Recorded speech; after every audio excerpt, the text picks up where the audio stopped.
Hey there, comic friends, I'm Travis, and this is another edition of What the Fugue, where I talk about what's going on with me in my week of comics. It's probably been 2 weeks, though, or something like that, right? Can't remember. Been a while since I've been on. Had a bit of a head cold and just have been having other stuff go on that have made it a little hard to do videos and whatnot. Taking a drink. Okay, what do I want to talk about first? Let's see. Let's talk about 1700 Broadway, New York, New York. I always dreamed as a kid of going there. It was kind of like the Mecca of comic books in my head. For those of you who don't know, that's the publishing offices of DC Comics. Announced 2 weeks ago that it's closing its doors there, and is moving to its San Bernardino headquarters, which we all kind of knew was coming. At least I figured it was coming. I was surprised when they left half of it behind when the other half went. Going there because, you know, quoted, going to be better, easier for them to collaborate with the other media outlets, i.e. the movies and that sort of thing, I'm sure. I'm not too excited about that. I want my comic books, and the other media stuff to be the other media stuff, and the two not to mix so much, because it tends to taint my comic books, or at least I always feel like it does. Anyway, I always envisioned someday I was going to go, you know, maybe if I could make it there, you know, for New York Comic Con or something like that, and then I would go and I would attempt to visit the place. I mean, they don't do tours anymore. Back in the day, if you were an aspiring, you know, creator of one sort or another, you could tour the place. You don't get to tour the place so much anymore unless you know somebody. I was just kind of crossing my fingers hoping I would know somebody and get to see the place. And just to walk the halls that all the greats walked, you know, and all that great stuff happens. To physically stand by that awesome mural of all of those heroes. And that's going to be a shame that that's going away. I don't know what they're going to do with that. But it just seems like an end of something. You know, the new place is going to be great. It's going to be new. Supposedly they're not firing anybody, putting together packages to give as many people to move as they can. Those that don't, they'll figure out how to do what they can with them. And they're going to rehire if somebody doesn't move. You know, this isn't a downsizing event. This is just they decided it was time to move all that stuff. So, you know, I guess the cool thing is, does that mean that now when they do releases and that sort of thing, they're going to be released on Pacific Standard Time? That they're going to be released West Coast stuff, which is awesome for me because, you know, I live on the West Coast, so that'll be cool if that's the case. I doubt it. Everything seems to be by East Coast time, you know, most of the time anyway. But so yeah, I mean, it's a bit of sadness for me, just lament to the fact that I'm never going to see that place as it was.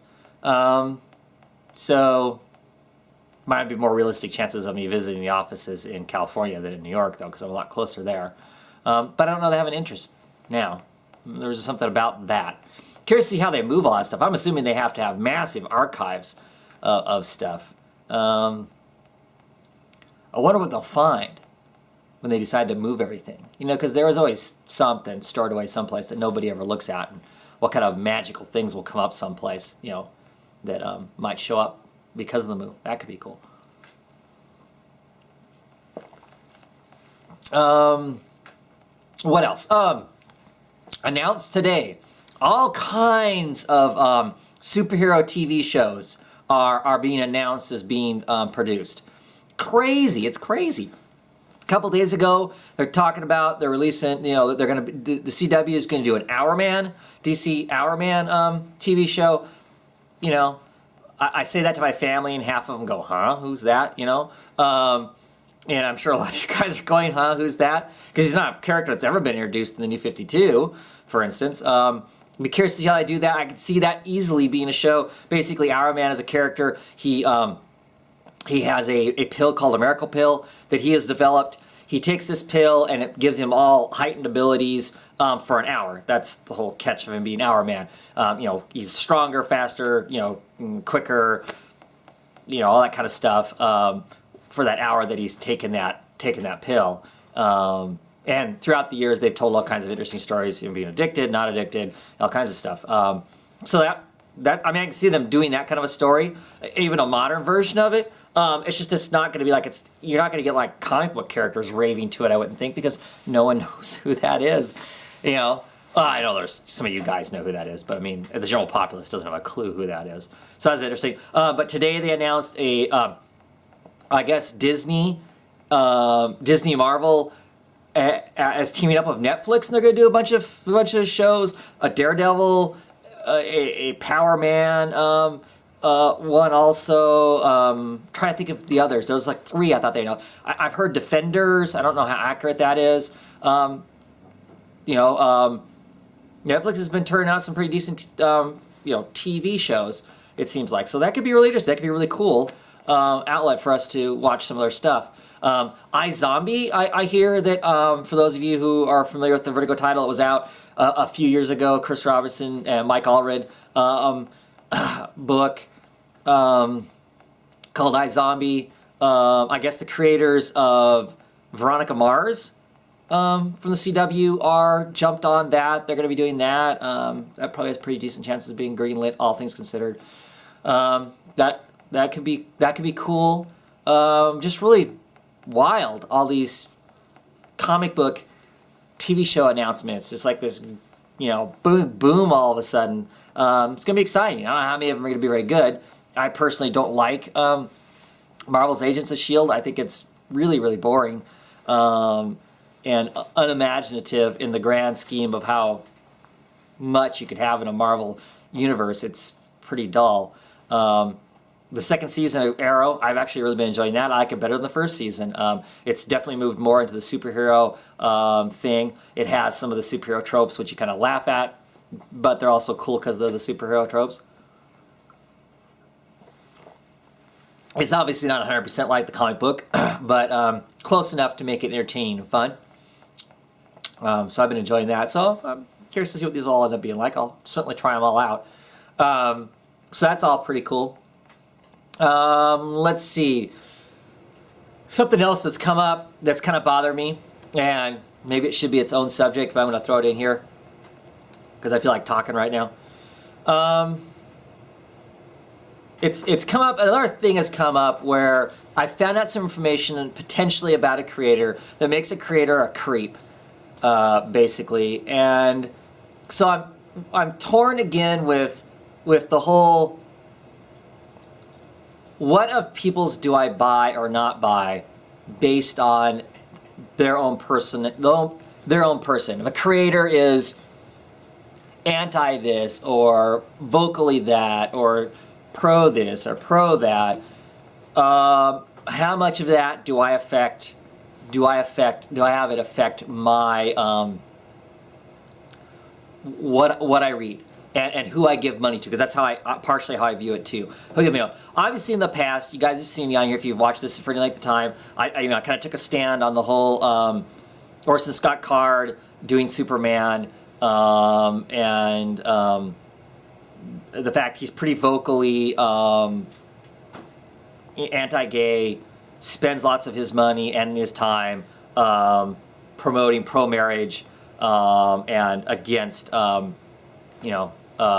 gay rights and stuff, in some sense or another. Not a conversation I want to go over again, but that I've had that, and I've chosen not to spend my money on Orson Scott Card stuff because I don't want to put money in his coffers that he can turn around and spend on something that I think is pretty heinous to be blocking. And there are other creators that I'm not big fans of their politics and stuff, and so only one of those do I really not get anything of anymore. Frank Miller. I'm not a big fan of Frank Miller's ideology in a lot of ways. I haven't bought Frank Miller work in a very long time. Mostly because Frank Miller, in the case of Frank Miller, anymore, his politics heavily come out in what he is writing or drawing or whatnot. And also I think he's a way too misogynistic for my liking. So that's the reason I don't get him. It's not so much that if he's got a really what I view as more of a right-wing ideology, that's not going to keep me from his politics in that sense, that don't have to do with taking what I think are fundamental rights away from somebody else. I'm not going to keep from reading or reviewing what they're doing in those cases, unless that's what they write. I don't know if that just made sense. I don't read Frank Miller now because most of his stuff tends to be lean heavily into politics that I'm not interested in reading about. But I got nothing against the guy in particular. It's just politics. But some other information's come up. A writer that I really like, talked about on Twitter. So those of you people who follow me on Twitter or been kind of pinched that thing know kind of what the subject is. I'm not going to bring the names up because I haven't been able to find anything other than this one little thing on Bleeding Cool, which, as I've said before, excuse me, I do pay attention to occasionally, but I'm never 100% sure on it because I really don't. Its sources are sometimes fishy or whatever. But the article doesn't actually name this creator. Other people will say this is what this article is about, and I haven't been able to really find anything else. If this creator's behavior is, if it really is this creator and he is behaving this way, it really bothers me that he's basically using his power as a person of notoriety to hook up with people who are just trying to solicit to get help, and instead of getting help, they're getting hit on. But anyway, at what point I'm struggling now because I have a healthy collection of this person's stuff. Not that I plan on getting rid of the stuff, but going forward, would I collect new things from this person if they're this creep? And I'm torn. In the case of this, I'm torn because I don't 100% know that that's what's really happening or not. Not that I don't believe the people who've said the parts they've said. I'm having a hard time getting all the pieces put together for me to make a rock solid stance on it. But just in general, it got me really thinking once again about at what point. I mean, I'm not into boycotting and banning everything. I mean, because if that's the case, I could probably find out crappy stuff about everybody, and I probably wouldn't read anything. I probably wouldn't collect anything. Heck, I don't know. I probably wouldn't watch any videos either. So at some point there's a line, and some of those things, I mean, I agree with, and I think are pretty intolerable or whatever. But it's not enough, to keep me from enjoying what I want to enjoy or reading and viewing the stuff that I do. And at some point, there is a line. But I'm not 100% sure where that line's at. And I don't know. I mean, I say there's a line. Now, is using your position of power to try and, sleep with somebody, I mean, is that a line that it's okay to cross? No, I don't really. It isn't. It isn't. But I don't know. I mean, I don't know. I'm just kind of struggling with the whole thing. Where is that at? I mean, and if that's the case, now I'm starting to think, damn, I don't want to know anything about creators. I mean, I like going and meeting the creators and talking to the creators at cons and stuff like that. I do really enjoy doing that. There are those that I do avoid because I already know past history of kind of what they are, and there's been a few creators who, the two or three times I've tried talking to them, were less than friendly, and so obviously, those aren't people I'll keep visiting. But there are lots of them that I like to talk to and whatnot. But at the same time, man, I don't. Part of me doesn't want to know anything about them because then I don't have to worry about what they are like, and is my money. I guess what it comes down to is my money helping support whatever their ideology is or their beliefs or their behaviors that I find despicable, if it reaches a point of being despicable. Some things are just way out there. Obviously, if you're a murderer, a rapist, child molester, I don't care if you're producing the best work on the planet, you're not getting my money as soon as I find those things out. But yeah, I don't know. There's some in between there. And now I feel like I'm just rambling. I don't know that I'm making a point. And I'm not really trying to make a point. I'm just talking. I just don't, I'm trying to decide what I am going to do. I don't know. On certain stuff. Yeah, because you get too much. I mean, like I said, then there's where's the line? Where's the line at? You know, as far as where's the separation between, you know, the work and the thing. Now I can separate the difference, like with Orson Scott Card, for instance. You know, he's got a movie coming. The movie coming out that's based on his book, Endgame and whatnot. I mean, I understand. I read that book. I can't find his politics in that book. You know, so I don't have a problem with the book in that sense. I have a problem with, because I know he actively spends his money on, you know, basically attempting to put his boot heel on the throats of a segment of the population. I'm not willing to, you know, help line his coffers. So I know that kind of a thing. But if you hate Obama, you know, if you're a creator and you hate Obama, and I like Obama, kind of, but just as an example, I'm not going to quit reading your stuff just because you don't, you know, like the guy. If you obviously were using your money that I was paying you, and you're going to use the money to have him assassinated or something, then obviously that would be different. Then I wouldn't line your coffers either. But at any rate, I don't know, just really struggling with that. It's kind of a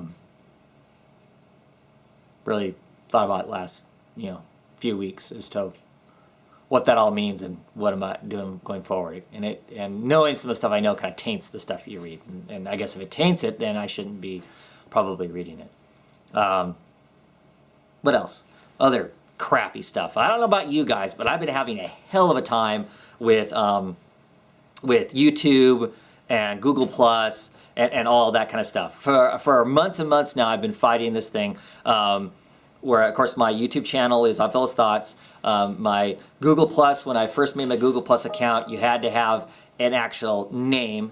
So I have a Google Plus account under Travis S., which, you know, obviously you know my name is Travis, but that's not my last name. But anyway, that's what I put in for a last name. But I've been battling with this whole, every so often when I try to comment anywhere, it wants me to change my change my YouTube channel to Travis S. or change my Google Plus account to Oddfellow's Thoughts. Well, today I had a hell of a time this morning trying to comment on some of your guys' videos that are out there. It wouldn't let me comment. It kept popping that thing up, that request to, hey, let's change this, hey, let's change it, because I usually just click on it saying, no, I don't want to, and ignore it.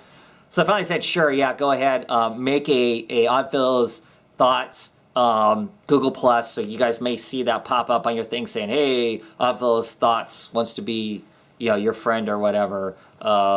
You say yay or nay, doesn't matter to me. Because I'm assuming my Travis S. account is still there, so whatever. As long as I can still get hooked up with people who do hangouts and whatnot, it doesn't matter to me as far as that goes. But at any rate, in the process of that, it's still not letting me do comments. And I've heard other people, like Hulk's Big Toe has been complaining about not being able to do comments.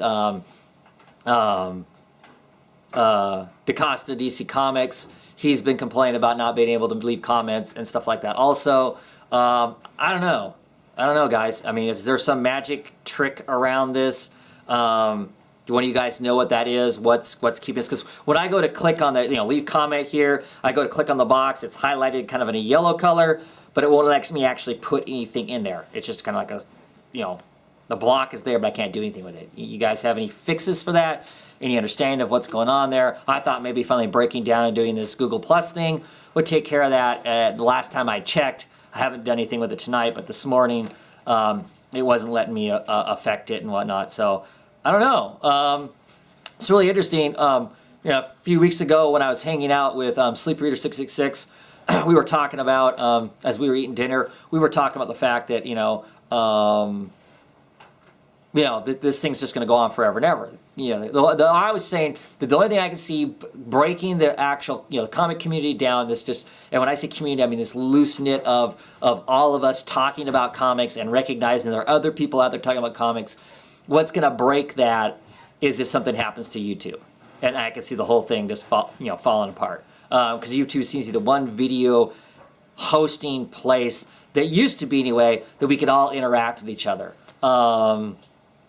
If they take that and make that so damn hard to use, I mean, they've already made the follow your subscribers thing harder to use than what it used to be. It used to be much, much simpler. Now they've made it much harder. If they make commenting super hard too, that's going to pull away our communication, right? That's going to take away the dialogue between me and all of you guys, and that's going to suck if that happens. When I first started doing videos, I didn't realize there was a comic community. I just did videos because I had a blog that I was writing, and I was getting tired of writing.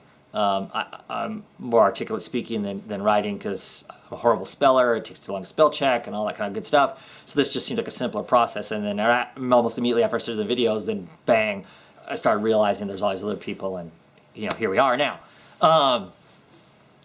But I don't want to go back to that. I don't want to go back to it being me being isolated and not having great conversations with you guys.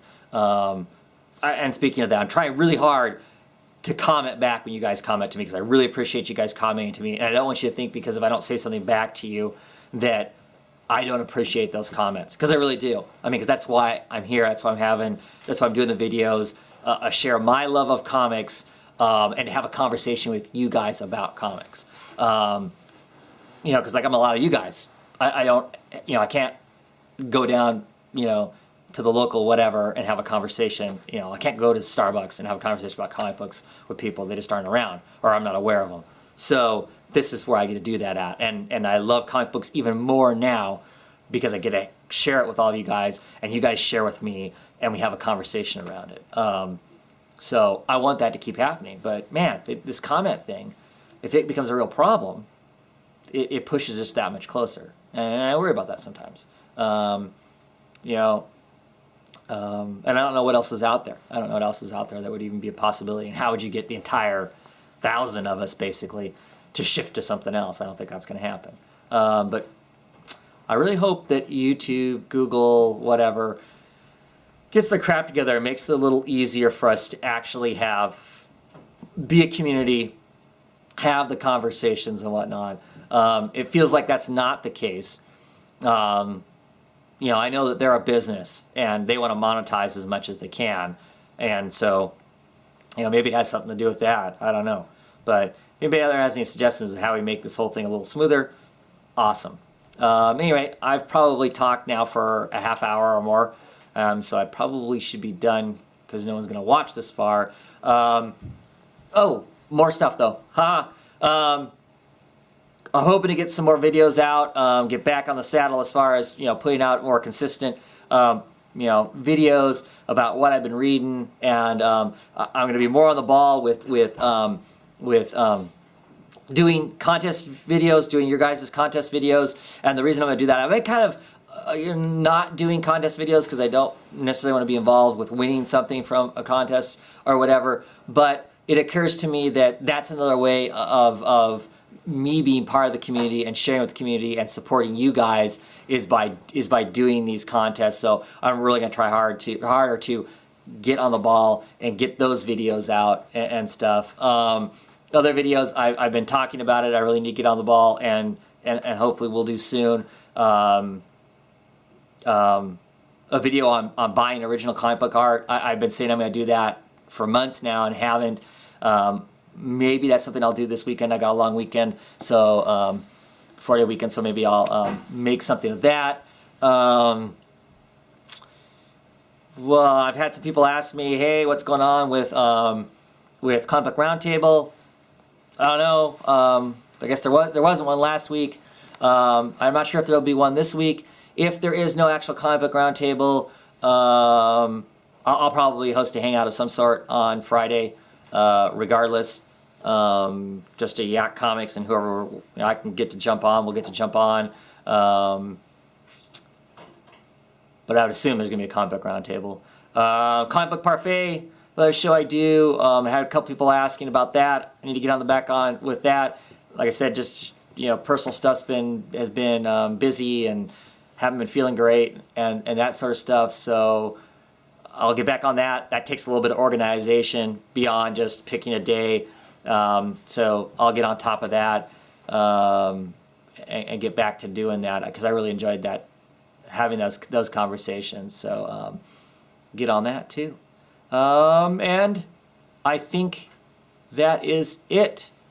Thanks for hanging in. If you've hung in this long, I'll see you later on the weekend. I'm sure the next, probably not today. The next couple days, I will, do Monster Comic View. I'll do I know Capes. Won't be seeing Ethan for a while. He's in the process of doing a play. I think it's in like 2 weeks, so he's busy every night doing the rehearsals for that. He already knows about another musical that he's going to be in, so I don't know how tied up that's going to make him as far as that goes. He's supposed to be spending this weekend reading like 3 weeks worth of comics, so we'll see if he gets caught up or not. Disembodied Voice is getting very close to being caught up on comics, where she's reading the same books at the same time as me, so I will get her on to release her voice to talk about some books, because that's always kind of fun to hear what she has to say about what's going on. So, yeah, I'm sure there's lots more stuff, but that's all I want to talk about now. Have a great night, everybody. See you on the weekend.